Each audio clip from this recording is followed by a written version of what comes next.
Hello everybody, welcome to Canadian Immigration Channel from lptoronto.com. This time I want to range immigration programs.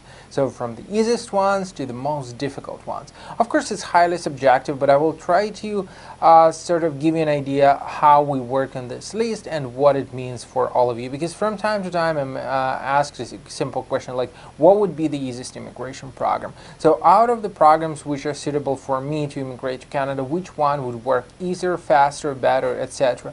And of course each one of you has own criteria. It could be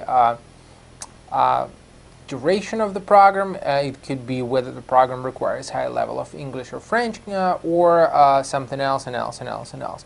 Now speaking of the easiest immigration programs, obviously that would be a group of programs which require sponsorship. So family sponsorship, spousal sponsorship, sponsoring your kids, that would be the easiest one, right? So say if you're getting married and you're marrying a Canadian permanent resident or a citizen of Canada who could sponsor you to become a permanent resident of the country, well, technically all you will have to do is just to wait a little bit. That is probably the easiest set of programs, set because, well, they're different, right? There are programs specifically tailored for parents, there are programs specifically tailored for spouses, but all in all, those sponsorship programs would be the easiest ones because they do not require you to do anything. You don't have to pass a language test, you just have to wait for the final decision. That's it, period.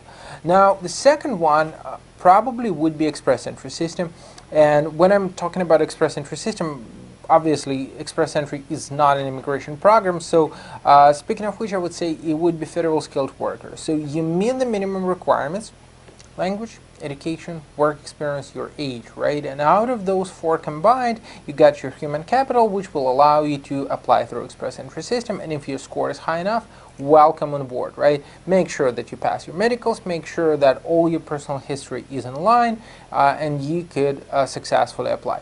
That's it.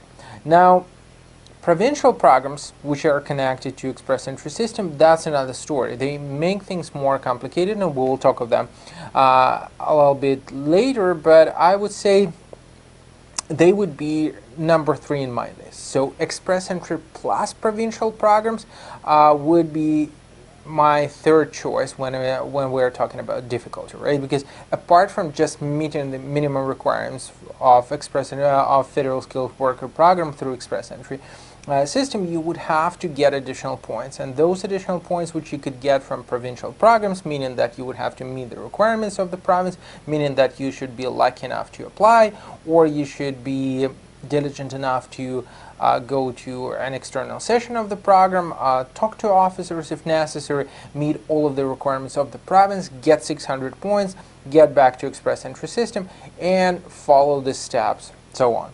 Now, the fourth program, or the fourth stream, speaking of easiness, would be a stream which will allow you to come here, open a business in Canada, and employ yourself through labor market impact assessment. So, and that is the stream where you're coming to Canada, you create yourself a workplace, so you have business back home, you open the similar business in Canada, you later on employ yourself here. We spoke about it several times on our channel, but this program by itself will not require you any significant investments. Well, it depends on the nature of business, of course. If it's, I don't know, car manufacturing, obviously would require millions of dollars, but if it's something easier, it will not require lots of money to do.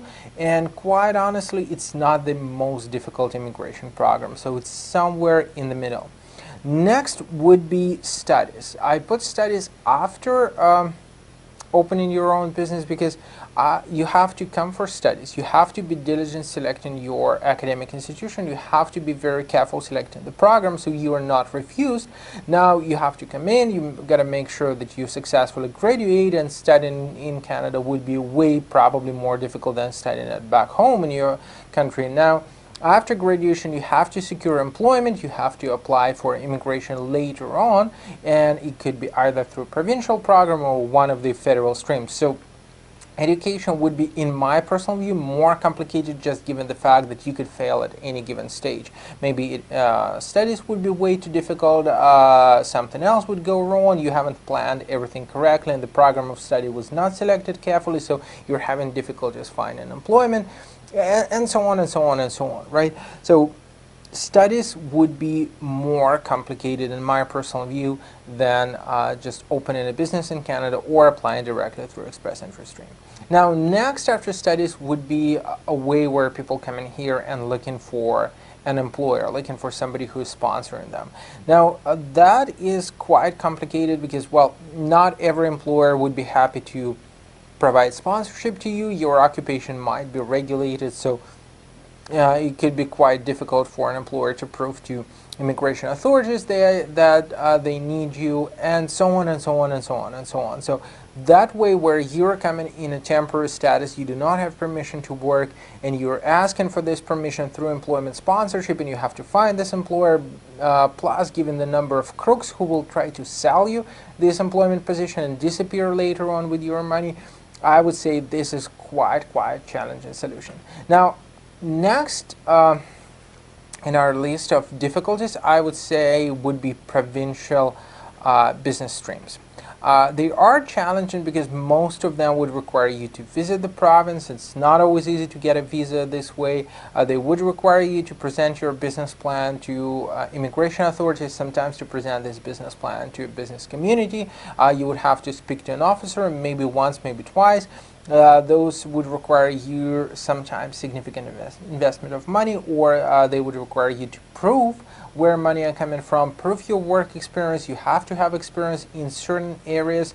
You could not just show, say, passive investment, which will not work as a business experience, etc., etc. So I believe we've spoken pretty much extensively about different business streams in our channel, but I think all in all, business immigration is not that easy. That's why usually services for business immigration are quite expensive. It's not just because somebody wants to earn money and get something out of you. It's just because it does require lots and lots of work, right? I've mentioned business plan by itself already, so it's quite challenging. And last but not least, probably would be investor program. When we're speaking about investment, it means that you're not just opening a business, right? You're proving where money are coming from. You have to be lucky enough to squeeze your application into the quite a small quota. You would have to prove that your money are clean and clear, so your funds could be proven where they're coming from. The investment amount would be quite a significant. So all in all, investor program would be, I think, more difficult than business immigration. And by the way, processing times are quite long, to say the least. And the final one in our list, refugee application. Now, I know people who believe somehow that applying for refugee would be the easiest solution. In fact, it's not, simply because your case should be very transparent. It should be prepared carefully. You should be able to come to Canada first. You should be able to convince authorities that you are persecuted indeed. If your case is refused,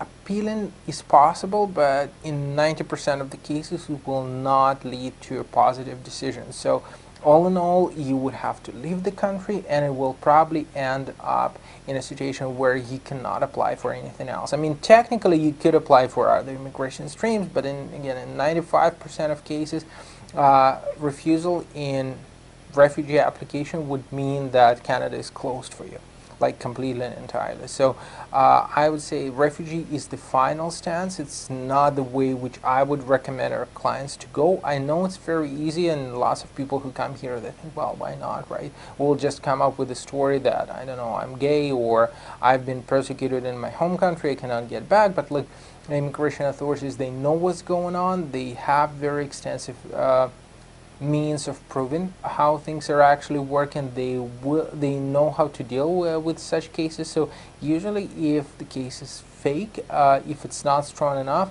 a person is refused, and it will end up in being kicked out of the country. So be mindful and certain when you're selecting the program. Of course, if you want to discuss your case separately and one by one, if you want to have questions answered, feel free to drop us a line, feel free to come to an individual consultation, and we will be glad to help you out.